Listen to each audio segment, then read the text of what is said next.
before, was teaching Krishna and Balaram. Um, Let me see. Or so this example is also given that in order to study the Vedic literature, one has to become a Dvija, a twice born, by getting Yagyo Pavita Samskara. Again, getting the sacred thread, which Krishna and Balaram got from Sandipani Muni, which women don't get. So then they can't give it. They can't give the initiation.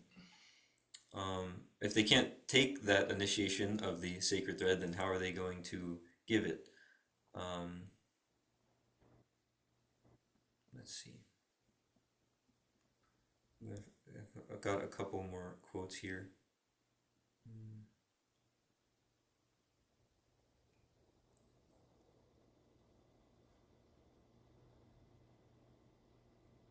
Okay. So this is also in Chaitanya Charitamrita, Madhya Lila, chapter 15, text 108. So there, Srila Prabhupada writes, initiation is not required for liberation. The holy name alone is sufficient. And then further in the purport, he explains, it is the sacred thread. Diksha is the process by which one can awaken his transcendental knowledge and vanquish all reactions caused by sinful activities. A person expert in the study of the revealed scriptures knows this process as Diksha. The regulative principles of Diksha are explained in Hari Bhakti Vilas 2, 3, 4 and the Bhakti Sandarbha 283 as stated. And then the English for both of those. Even though born in a Brahmana family, one cannot engage in Vedic rituals without being initiated and having a sacred thread. Although born in a Brahmana family, one becomes a Brahmana only after initiation and the sacred thread ceremony. So there it is. And then one more quote. Unless one is initiated as a Brahmana, one cannot worship the holy name properly. According to Vaishnava regulative principles, one must be initiated as a Brahmana. So they have to have the sacred thread and be initiated as a Brahmana, but they're not given the sacred thread. So we see all throughout Srila Prabhupada's books that their duty is to serve their husbands and remain in the home. And in Srimad Bhagavatam, Canto 6, chapter 18, text 33 and 34, we see, a husband is the supreme demigod for a woman. The supreme personality of Godhead, Lord Vasudeva, the husband of the goddess of fortune, is situated in everyone's heart and is worshipped through the various names and forms of the demigods by fruit of workers. Similarly, a husband represents the Lord as the object of worship for a woman. So that's the Vaishnava teaching of womanly life, that the woman is in the home and is protected by the husband, not independent. And she worships the husband who worships his spiritual master who is worshiping Krishna. And in this way, things go on nicely. Let's see. Oh, and then you also see that Sri Dharma is separate from Varnashram Dharma and these other types of duties. In the first canto, 9th chapter, text 27, Dana Dharman Raja Dharman Moksha Dharman Vibhagashaha Sri Dharman Bhagavad Dharman Samasa Vyasa Yogataha. That Sri Dharman, the duties of women, are separate from Varnashram duties of Brahmanas, Kshatriyas, and Vaishyas. So they're not Brahmanas, but they have their own separate duties. So those are a few quotes there. Let me see if there's anything else. Yeah, so those are a few quotes, and then people say, but actually they're not women. Everyone's on their Vaishnavis on the spiritual platform. But we see Madhavi Devi described in the Chaitanya Charitamrita, who's described as a half being, was not called Vaishnavi, but so that's there. And then also people say that we're all on the spiritual platform, and so we're all equal. But yeah, that is the point actually. On the spiritual platform, everyone is equal. But we're not on the spiritual platform. So all these things are given in Shastra and in Srila Prabhupada's books, and in his instructions, his basic instructions, and in more in-depth instructions as well, that we're in the material world and we're on the material platform. So therefore we need to be elevated by the system of Varnashram Dharma, which gradually elevates all living entities to becoming pure devotees. So Srila Prabhupada explains that again and again, that the system of Varnashram Dharma has to be implemented immediately. And you can hear there's a lecture, not a lecture, it's a room conversation in Mayapur in 1975, I think. And the title of it is Varnashram Dharma Must Be Implemented Immediately. It's like a 2 hour room conversation. You can hear it again and again because it's really ecstatic. And all of the problems that we often hear about surrounding the confusion of Varnashram Dharma and devotees just not reading Prabhupada's books and not understanding what's in them and making up all sorts of weird ideas.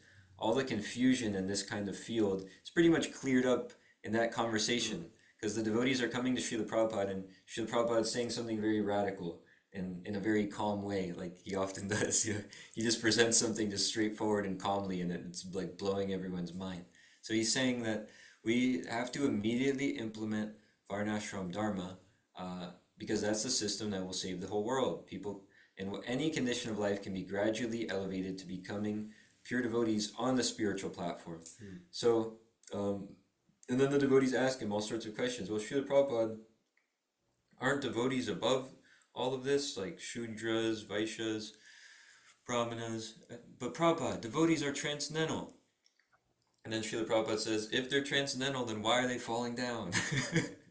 So he gives a lot of really practical explanations like this, that it's not just that by, just being around devotees for some time, or just walking into the temple, or just, becoming a supporter of ISKCON, or, wearing a shirt that says, I love Krishna, or whatever, that now you're a transcendental being beyond all the pushings and pullings of material nature.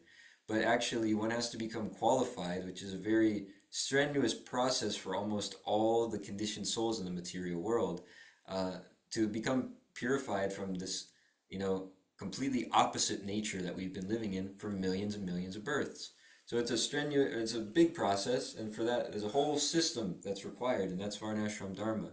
So if they're transcendental, why are they falling down? If they're transcendental, why are they eating karmi grains?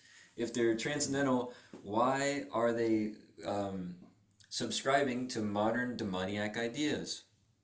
If they're transcendental and so qualified, like these great authorities in history, like Janavi Mata and Ganga Mata Goswamini, and these other authorities that they cite as female gurus, then why do they quote some mundane president who's not a devotee, or some mundane political leader, and say that, look, this political leader is trying to push on demoniac ideas like feminism and this and that, and there's probably so many other horrible programs that these different political leaders have that are actually really terrible.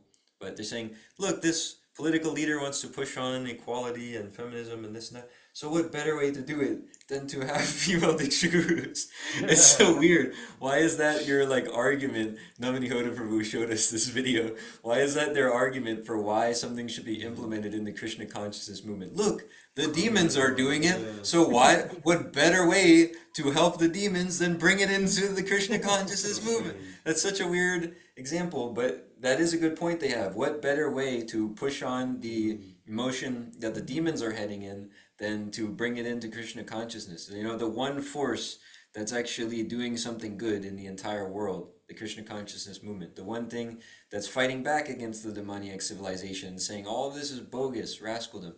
What better way to help the demons than to just bring their nonsense into the Krishna consciousness movement? So devotees say that Srila Prabhupada made a house that the whole world can live in. But there's some rules to going in the house. You have to leave your dead rats and dead cats and garbage outside. You don't come into the house and say, okay, now we're gonna have gay marriage in the house that the whole world can live in. You don't come in the house and say, now we're gonna bring in feminism and also legalize marijuana and ISKCON and also Oh all of this God. crazy stuff. I mean, the people who are promoting the whole female Diksha Guru thing, they have whole essays written about how ISKCON needs to facilitate gay marriage. Oh And then my you can read God. so many conversations from Srila Prabhupada, so many quotes in his books where he completely smashes that. He's completely disgusted with it. He says, not, there's quotes where he's explaining, just look at the quality of religion and religious leaders and religious followers today. They're so low class that they're saying now we should encourage this homo sex. Just see, so low class, so demoniac. He's saying like that, but then these personalities who Oh are my trying to God. implement their, new and improved progressive ideas are doing the thing that Srila Prabhupada is so disgusted at in so many quotes. So, it's clearly nonsense. Uh, and, by reading Srila Prabhupada's books and hearing from his faithful followers who are presenting things as it is, then we can get the proper idea on what is the intention of the master, and then we don't have to fall into some difficulty like Jai and Vijay fell into. They're not conditioned souls, of course. They're eternally liberated beings in the spiritual world. uh, so what seems to be their mistakes and things like that, Jai and Vijay, it's the arrangement of the Lord to facilitate his super ecstatic pastimes. He wants a good fight, so he sends them through this situation to the material world to engage in a good fight. So they're not making mistakes, but they do play out the transcendental pastimes of the Lord for our learning advantage. Just like Arjuna, he's an eternal devotee of the Lord. He's always Krishna conscious. When he sleeps, he's chanting Hare Krishna. He's not conditioned. So he's one of his names is was it the conqueror of sleep? What's it in Uh, Sanskrit? mm, Gudake- yeah, Gudakesh? Gudakesh, Gudakesh. Yeah, Gudakesh, right? I think so. Krishna's Hrishikesh, the master of the senses. Arjuna's Gudakesh, the master of sleep. He's given it up, just like the six Goswamis. They don't need the sleep. So Arjuna, he's like that. He's chanting Hare Krishna in his sleep. So he's not making a mistake. He's not a conditioned living entity when we see he's bewildered on the battlefield of Kurukshetra. But out of Krishna's sweet will, this whole arrangement is there where Arjuna's temporarily bewildered. Why? So that we can benefit by hearing about the situation he's in and apply it to modern times, or apply it to our life, where we read the Vedas and then we apply it in our life. So the same way, all these things are there so we can learn from them and not be foolish. If we read Prabhupada's books, we can live in a way that's not foolish. Like we hear about Dhruva Maharaj and his mother Suniti. That's given there not as something in the past and now it's out of date or whatever, but it's given there so we can learn. Is Suniti couldn't become a guru, a Diksha guru, because she's a woman. It's right there. And then all these things are given in the scriptures and in Srila Prabhupada's books so we can learn from them and apply them. So in this one, we're hearing what's the intention of the spiritual master. And if we know the intention of the master, then we won't be put in a foolish position like the doorman at Vaikuntha appeared to be in for our benefit. We won't accidentally make offenses to great devotees by saying that they're stabbing Prabhupada and whatever else these people say. We won't look foolish by propagating gay marriage in ISKCON and Legalize marijuana? playing ping pong and then legalize weed and marijuana. I don't know if anyone's propagated that yet, but it's coming. Yeah, coming soon. You got first have the women gurus, then the gay gurus, then the trans gurus, then have the marijuana gurus, and then the vegan guru. Maybe we have the vegan gurus already. They're always grouped together with the marijuana enthusiasts, the vegans.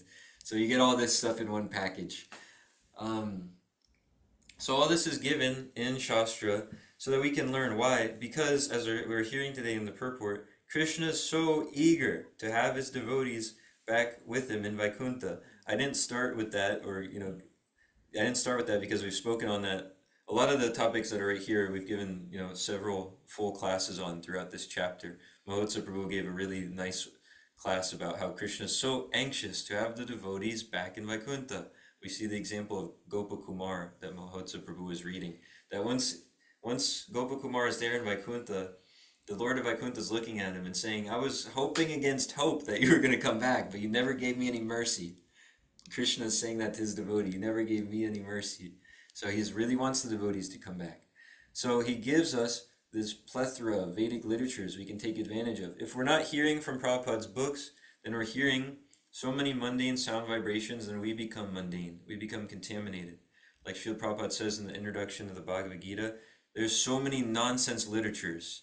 And so now, since people aren't so much into books, and now you can say there's so many nonsense YouTube videos, there's so many nonsense WhatsApp chats, there's so many nonsense websites and articles, there's so many nonsense, it's so much advertisements, everything, so much media that people are reading, hearing, and consuming. So much of it is complete nonsense. And so before, Srila Prabhupada was fried out because it's a sinful activity to destroy so many trees, to turn them into paper, to print sex literatures and nonsense literatures and all this garbage that people are reading. So in one way we feel like the big enemy of the bookstore whenever we are distributing books and we go in a bookstore, because we know it's all garbage.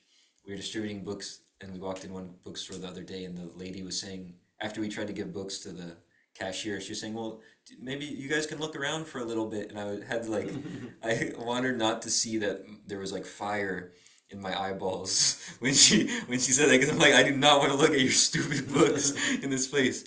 But Srila Prabhupada says in the Bhagavatam that it's the most sinful activity to kill trees, to turn them into paper, to print all this nonsense literature that's throughout the world. So we can also apply that to today, that it's so sinful. We see people are using, like, I guess Chandan Acharya Prabhu and Ali Krishna Prabhu explained in one video, or maybe it was just Ali, but I know they both are usually collaborating on those. It was explained how when people make all this AI stuff, there's all these AI images, AI videos, AI, people use the AI chat to, make the different sorts of articles, videos, books, and things that are coming out. It uses so much water because these are intense machines that have to process this stuff. It all runs on graphics cards. This is the technical part of the class. All the AI stuff, it runs on graphics cards. You got NVIDIA graphics cards and what's the other company? AMD graphics cards, Intel. So a graphics card is some sort of computer chip that it has to have huge fans on it because it heats up like anything. So they got to cool all these humongous cards. And in this video is explained that in these data centers where these AI companies are, there's tons and tons and gallons of water being pumped through there every day. So in the same way that all the trees are being sinfully destroyed to make all this nonsense literature nowadays, they've got the trees being destroyed now. No, not only that, all the water is being destroyed to make all this nonsense media that people are consuming. So Srila Prabhupada explains in the beginning of the Bhagavad Gita that the Supreme Lord Krishna, he gives all these amazing Vedic literatures just so we can turn our face away from all this nonsense that's distracting us from our eternal, position as servants of God and our eternal duty, service to the Supreme Personality of Godhead. Just so we can turn our face from all this distracting nonsense literature and media and turn it back to Krishna. He gives so many different Vedas. There's Vedas with all sorts of information on how to live in this world. There's Vedas on all sorts of information on what's up with the spiritual world. And then there's something even more ecstatic to some people. There's Puranas, where all this knowledge is shown, actually, how it's applied, what people are doing, and you hear all these different personalities, what they're like, what's going on, and you become attracted to Krishna, who's already trying to attract you and all the living entities back to the spiritual world. So all these literatures are there just so we can purify ourselves and take advantage of it, instead of hearing so many nonsense things, which we're always doing, and therefore becoming so disturbed, distracted, and dissatisfied, and taking birth again and again in the material world. We can take advantage of the Vedic literatures, which completely change the situation and turn us back on course toward the Supreme Personality of Godhead. So it behooves us to do that. There's somewhere I was going with that, but anyway, Srimad Bhagavatam Kijai. Is there any comments or questions or corrections? Yeah. Look, Yes, just I have Prabhu? one question. I heard this also from um, Vasu Ghosh Prabhu, of that they couldn't even be called Vaishnavis. I'm kind of like a little confused about that. He What? mentioned You that heard that who couldn't be called Vaishnavis? even Advaita Prabhu, Advaita Acharya's wife, right? He was mentioning that passage. Yeah, those quotes I was reading were from an article from Vasu Ghosh Prabhu.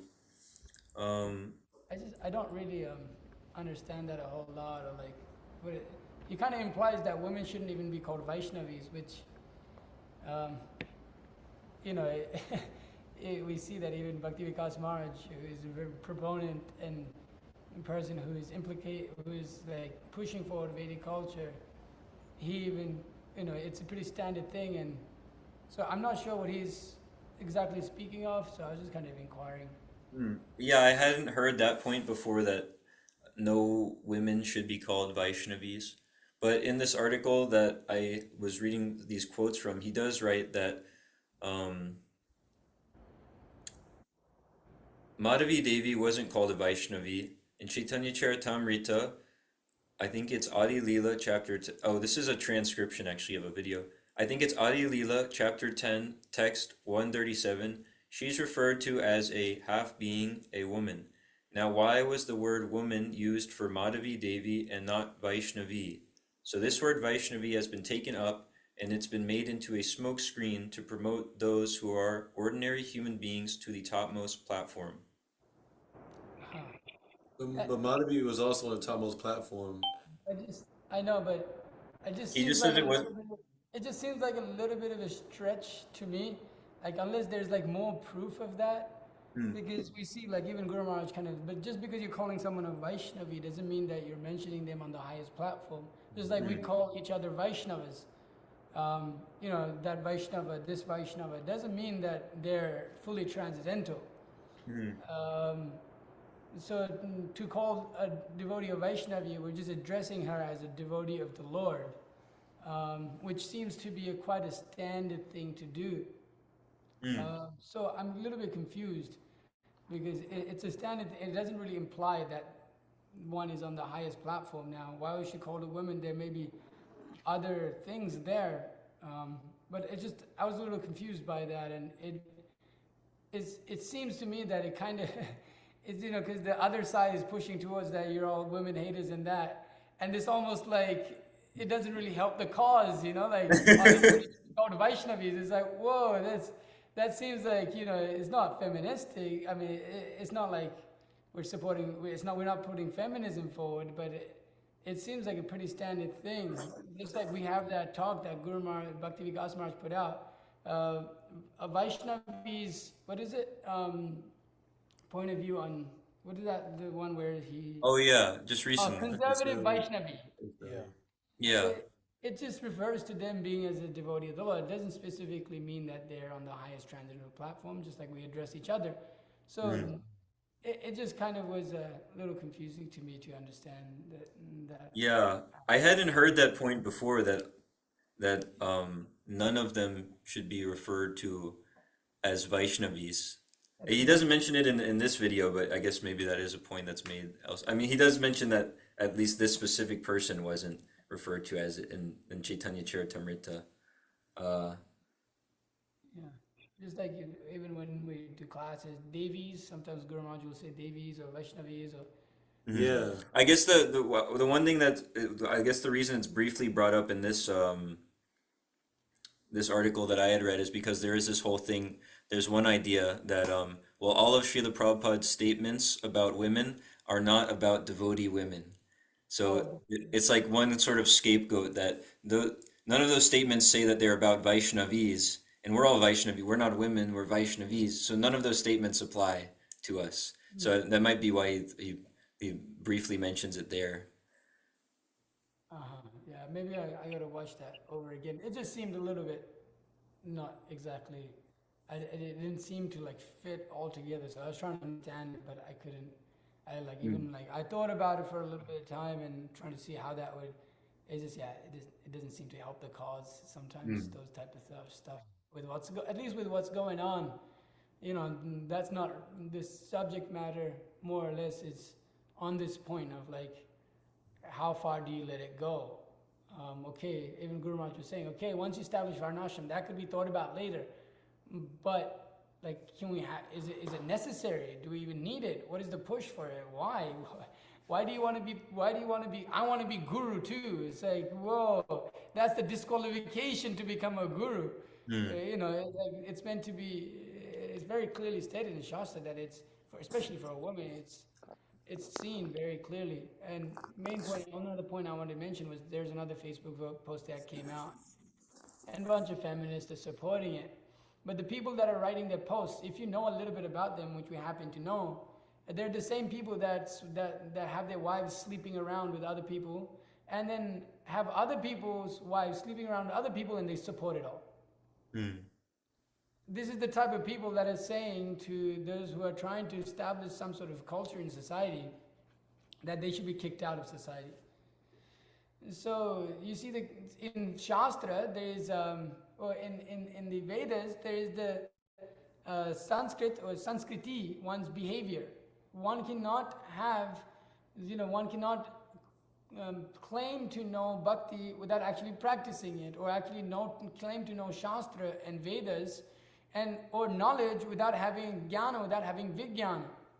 So actually in Vedic culture, we've talked about this a lot, that if one doesn't have proper sadachar, one's proper behavior, that means whatever siddhanta he may have, it's all nullified. It's all useless, because you haven't actually understood it. So whatever high books they may study and so many literature of Rupa Goswami and all this, it's all just useless waste of their time, because their behavior, it's all sahaja, what they do. And then it's just a classic thing of what Bhaktisiddhanta Saraswati Thakur writes, that the neophytes, they look at the pure devotee and they try to bring them down by criticizing them, because they're neophytes, they can't understand. So they just criticize. And like you're saying, they bark. They just keep advertising. And that's how the liberals did it in America too. Just the sheer force of advertisement to convince the people of society that that's the right thing. And it's all feelings, and if you hurt my feeling and you're hurting others' feelings and all this nonsense. Men turn into women because of too much sex indulgence. And so they have no character and they have no proper practice. So why should anyone listen to them? Those who listen to them also don't have proper conduct and proper practice. That's why they listen to them. Yeah. If one has proper practice and proper conduct, one will be able to see through the nonsense. Any sane man can see through this feminism nonsense. Like we often mention, let the war break out, see what the women do. That's a very classic argument for it. See what happens. Nothing. The women can't do anything. Not that we hate women, but let them perform they hate women. The feminists hate women. Just the whole idea of women, they hate it. They think it's a lower thing.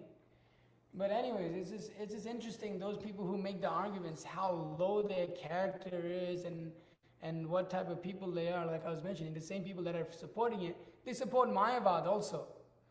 And they claim to be devotees. And so you just if you look at these people that are trying to like push all this forward, and you just examine their character, as Maharaj also said, that this one personality, if you can't you have made no spiritual advancement if you can't recognize that this personality is a deviant. You've made no spiritual advancement, because it's very clear. It's just like, it's crystal clear how much illusion do you have to be in. So it's something, with such people, we don't want anything to do with them. It's like, oh, all right, so far gone. Can you even rectify them? No. Like you said, sometimes the more you try to, when you try to give or argue with an ignorant person, there's just no point. You just waste your time and you waste everyone else's time. And they make the dumb arguments. Any scholar, they won't come and stand up against all the scholars.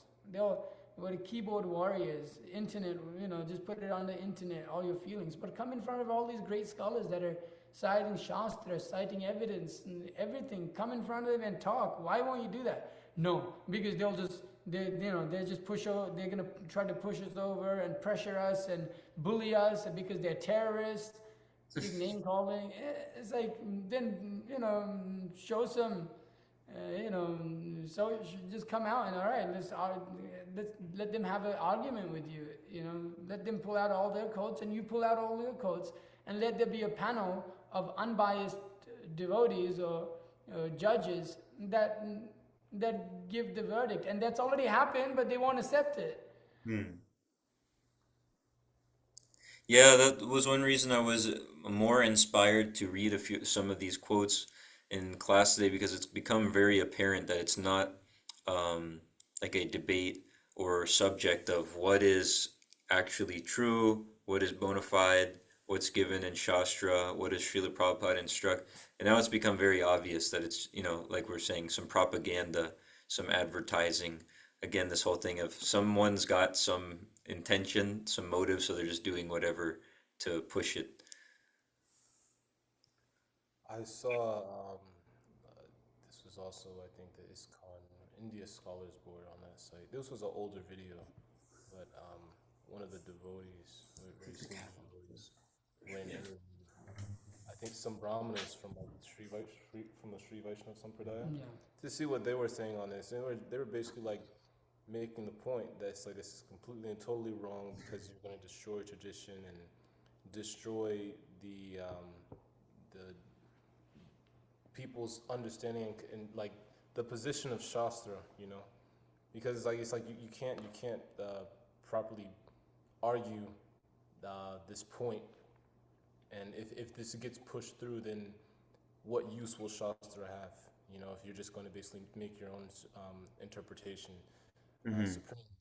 And in the comment section, someone's like, why were there no women involved in this discussion? And it's like that like sums up like people's whole, like, they're just missing the point. Even if you quote Shastra, even if you make the point, basic, like when that basic position isn't understood about how Shastra has to be at the basis, it's like everything else just gets missed. And then you have people like that who are just like, oh, well, I just don't understand why weren't women involved in this decision. It's like, well, you just... Because you're less intelligent. It's like, yes, it's like that comment in and of itself reveals the lack of intelligence. It's like, man, and that's the whole point. So it's pretty funny. I thought it was like really interesting. Our movement is full of just, because of the type of preaching they're doing, full of just neophyte, feministic, materialistic people that have no idea what the heck anything is. They follow the rules and regulations of devotional service. Neither do they do any of these things. And those who do follow some extent, they're just extremely sentimental people. Not because they're rooted in proper philosophy and all that, but because that's just our society's majority of it. It's like that. And then the rest of it is just pushover Indians. I'm sorry. They're nice. They're nice devotees, a lot of them actually. But, and they don't teach in philosophy, and they don't bother, because that's, you're brought up like that as a Hindu. Is you just hear from something and whatever goes on. Yeah. Real scrutinizingly study of literature and study of Prabhupada's books. And my cousin was telling me that in the temple, people will go up for initiation. They won't know the four regulative principles. That's what's going on. They will go up to, they'll get a recommendation for initiation. One of Prabhupada's disciples, he was giving initiation to someone, and she went up, and it was really weird because she couldn't say the four regular principles, and he was like, so why did they get recommended for initiation? No meat, no fish, no eggs, and no gambling. Yeah, and he was telling me that it's so bad that all these people are coming, and there's no training, and they're all new. And there's new like bhaktas that don't know anything taking care of Tulsi, and they're doing a terrible job because they don't know the proper conduct to even take care of her. And so these are the people that are like becoming the future of the Krishna consciousness movement. There is no future. Yeah, we see when we're traveling for book distribution, so many temples you go to, there's just this very strange lack of faith in Srila Prabhupada, whether it's with a new person or a senior person, or even, I don't want to say, but even like disciples of Srila Prabhupada sometimes. We go to different temples, and then you're sitting in class, and they're saying, okay, well, Chanakya Pandit says this verse here. Uh, no. It was the verse in Srimad Bhagavatam was that Urvashi speaking that okay, your senses are just like foxes. Don't let the foxes eat you. Also, a woman's heart is just like a sly fox. One should never make friendship with a woman. Boom, Srimad Bhagavatam. And then in the purport, Srila Prabhupada says, Chanakya Pandit says, never, put your faith in a politician or a woman, and a few other statements like that. And then the class starts, and the first thing the devotee says is, well, I guess Chanakya Pandit had some bad experience with women in the past. Chanakya Pandit was a brahmachari. He says, I guess Chanakya Pandit had some bad experience with women, so he's saying this. And then if that wasn't like ecstatic enough, then the next statement is, anyways, this is all stated here as, something that applied in the past. But this does not apply to the present. It doesn't apply to women. Women and things have changed now because we see that many of the men in ISKCON, some of them leave their wives and act like lusty dogs, while there's many nice women. So this statement of the Bhagavatam and the statement of Chanakya Pandit, that's actually just for something in the past. It doesn't apply to people today because women have changed. But we can actually see in the 1975 interview of Srila Prabhupada in Chicago, I was going to look it up, but I can just remember it. These feminists are interviewing Srila Prabhupada, and they're saying that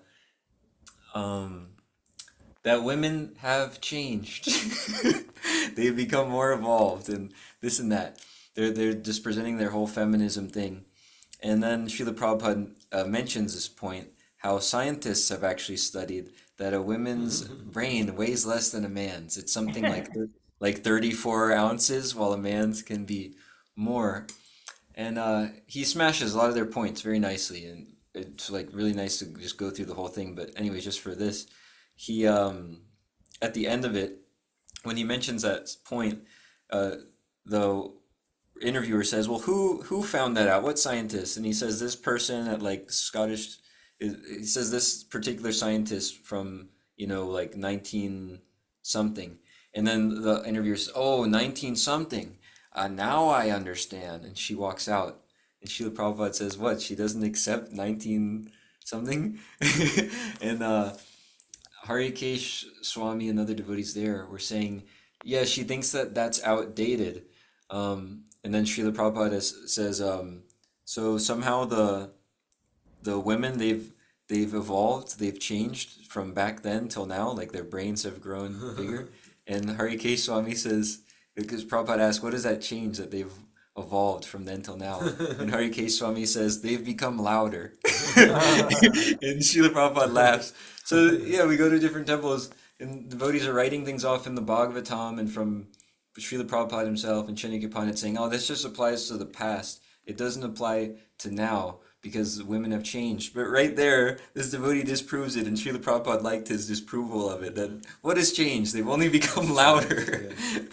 So, yeah, that's one thing that we see in many different places, that people are trying to write off what's in Prabhupada's books as something of the past. But you can see right in the first pages of Bhagavad Gita, Srila Prabhupada explains how these books are actually the cure for people of all times. Yes, some of them are from millions of years ago, but these books are the cure for every living entity at all times, turning them back to Krishna, away from all this, whatever new amazing ideas that their culture comes up with in different places and times. Yeah, I was with Rsi-Kumar Prabhu, and this is a personal anecdote. When we were in New Taliban, they have a couple of HDG disciples there, and we had some mood missions, and somehow I was able to sell one to one of the HDG disciples. He actually gave like $300, $400, something crazy. He didn't know anything about the Guru Maharaj. He didn't know history, which I thought was really interesting. But I told him, he asked, what is it called? And I was like, the Mood Mission Srila Prabhupada. He was like, really? He was like, well, my Maharaj has a Mood Mission too. And that just shows you like how insane, how like deviated they are from the Parampara. that you don't even know that your guru is supposed to have the same mood and mission as Srila Prabhupada. Like there's a difference. So anyway, I just thought that was really crazy. I was like, I don't know how that's possible, but I thought that was really interesting. Just recently, there was a lecture given by one Prabhupada disciple in Mayapur. There's a recording of it, where he, it's really crazy because in the purport, Prabhupada specifically says like that we do astrology to get the girls and boys matched because in this age it's nonsense that. Basically, he says that you know these people are just women and men are just mingling together and this is not proper and this is not proper conduct. And the Prabhupada disciple in the class says that we shouldn't follow astrology because it's you know it's bogus now and you can't do it. And there's like another Prabhupada disciple who's a Western Prabhupada disciple also kind of supports that. And then one of the Indian devotees who's the translator, he goes, just you know, please excuse me, but should we follow what you say or should we follow what Srila Prabhupada says? And he's like, because Prabhupada's telling us in the purport to do astrology. And then, Prabhupada's saying that we should do astrology. He's like, where does Prabhupada say that? He's like, it's right there in the purport. And and so the purport's read out, and then there's like a whole thing. But it's just like, you know, it's just so, there's just a lot of, I keep saying that, it's a weird time in the world. Like, I'm feeling it. Like, for some reason, I was like, all this FDG and all these things, and like things coming out and what people are saying. And it also reminds me what Rsi-Kumar Prabhu was citing, when the Brahmins got offended and the whole of Krishna's dynasty got destroyed. That was a joke. It's not a joke. Yeah. You know, this is real serious stuff. So, you know, it doesn't seem so good. Prabhu, can I have I have one question? I actually have two questions. Um, to play devil's advocate, I'm curious how you can understand this. So, I think in like 1970 or 71 or something like that, Prabhupada wrote a letter to Hansa Duda. You probably heard this, that he wanted his disciples to study Shastra and have these courses, and he was saying like in different levels, and he said, I want all my sons and daughters to have this. Become Bhakti Vedanta, and one is Bhakti Vedanta can initiate. Yeah, so how do you understand that? Yeah, well, because that's used from like the ISKCON SAC, the Shastric Advisory Committee, and the GBC. They have their article where they explain, you know, the stance on all of this now. Or no. It's sorry, I don't know why I'm saying no. Like the people from London we meet on books. Anyway, sorry. The SAC has their article explaining why women should become female Diksha gurus, and there they quote this, that Srila Prabhupada says, was it a conversation? No, it's a letter to I think Hamsa. it was a letter to Hansa Duda. It was a letter to Hansa Duda. Yeah. So he says, I want all the boys and girls, the men and the women, to get the title Bhakti Vedanta. And then later he says, those who have the title Bhakti Vedanta can initiate.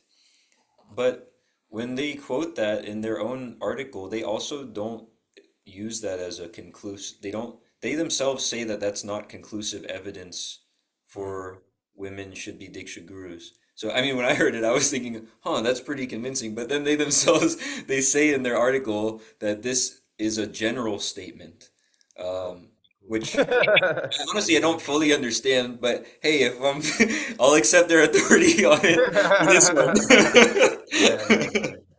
Okay. But the one thing is that Srila Prabhupada does have there's more statements that go more in depth about how all of this works. So maybe that's why they explain this one as a general statement, because he's got more statements that go more in depth on, you know, why women aren't Diksha gurus and can't become Diksha gurus. So maybe that's why they say it's a general statement. But yeah, that's how they explain it. They're the ones using it, and they say this isn't conclusive. It's a general statement Srila Prabhupada is making. Is it so? Anyways, we can go on and on about this. But is it that women? Is it that they can initiate, but it's not open for everybody? Because I've also heard, I think even Guru Maharaj said something like that. Guru Maharaj even says that, like, I mean, You're it's not like super he qualified, says like Genevieve Mata. it says that it's not that. Pancharatrika So says they that. are, but then the point you're making that they need to have a Brahmin threat to initiate, and which is true, but then it's like on the other end, it seems like if they actually are qualified, then they can do it. So it's like One it's very easy confusing. principle that I can understand is that the exception never becomes the rule. So there are some exceptional cases where some interesting thing happens throughout history. So yeah, there's that one they mentioned. Lord Nityananda's wife was like a big leader of the whole Vaishnava community.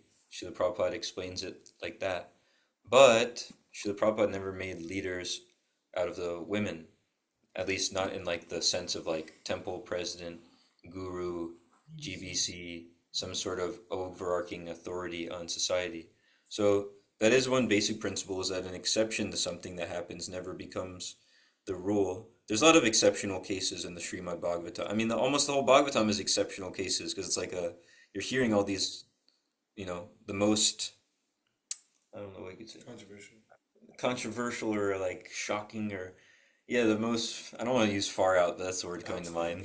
Yeah, it's like a highlight reel of the history of the universe. So there's so many exceptional cases in there, but they don't all become like the general rule. Just because that one king became pregnant in the Bhagavatam, it doesn't mean we like try to figure out You shouldn't like institutionalize exceptions. yeah. One main thing also, the thing is, when we take letters or quotes and things like that, you can't understand them by itself. If you try to understand it by itself, that in itself is a false logic or false, argument, because you have to understand him in terms of the body of Srila Prabhupada's teachings. So he wanted, you'll see specifically, he wanted us to initiate, or that the process of the Guru Parampara, or the process of initiation to be established on the Pancharatrika Vidhi. Now, so one has to take that and understand through Pancharatrika. What does Pancharatrika say? Yeah, and there it So says they can't. there says they can't, and only exceptions that they will be self-effulgent. That it will be very clear, okay, that she's like she's descendant from the spiritual world, and there's no way nobody can match her. Okay, fine. And that's why I could understand Guru Maharaj's statement there. First establish Varnashram, so we can understand where women are at, who are like standard women, what is a general woman's duties and abilities, and when there's an exception, it will be very clear when she's an exception. When she's Mahabhagavat, she's on the platform of topmost realization, then whatever, that's easily understood. So until that happens, it's kind of hard to understand who's an exception. Just because a woman didn't have sex with someone else's husband for 4 years, is she an exception now?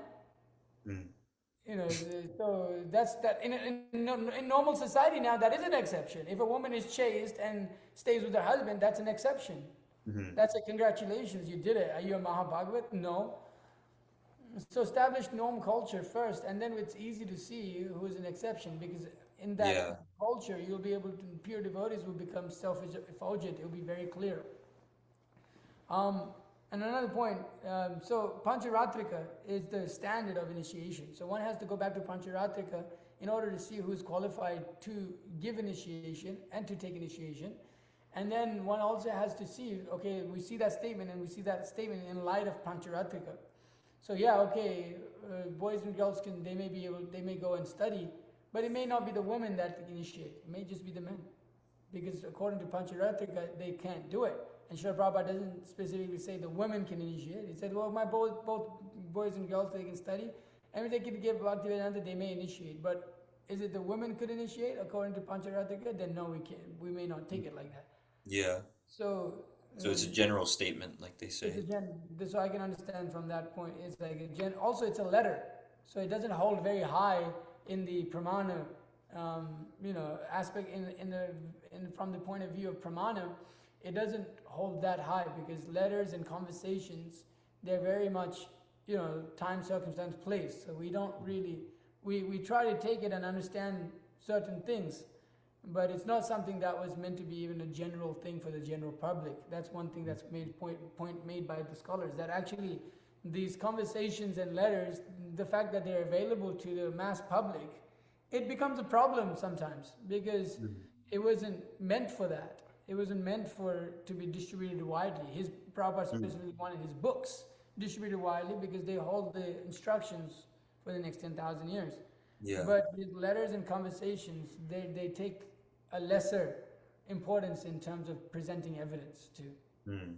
Because we don't see any evidence from his books that women, we see the other way. From his purports and all this, we see it completely the other way. So, Yeah.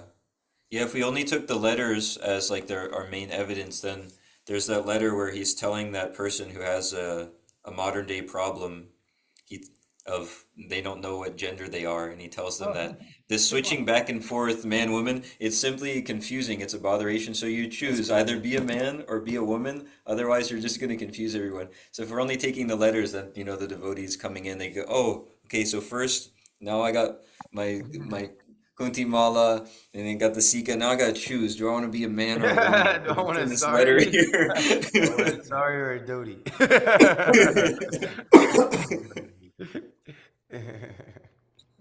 But actually, according to some people's papers on long articles on how ISKCON should go, then maybe devotees should make that choice when they first come in, if they want to be a man or a woman. And then, anyway. Anyways, yeah, I was just gonna make small point. It's just like because intelligence requires discrimination, and these people clearly don't have it. It's like they bring all these sources of evidence for their points on the same platform, and then because they're trying to pick and choose just to match their own agenda, when they actually receive a valid argument and it's based on Shastra, they can't recognize that, and they think no, they're just trying to twist this so they can like make a defeating argument against us. And it's like, well, that's actually just what you're doing, and because you don't recognize that you're like improperly like trying to validate a false argument, you think that when you actually receive a valid argument that somebody else is doing the same thing, then you can't recognize again what's right from wrong. So anyways, I thought that was just an interesting point about just that rank of pramanas and whatnot. If that's not seen, then it's dangerous. So anyways, we're done? Yeah. Okay. All right.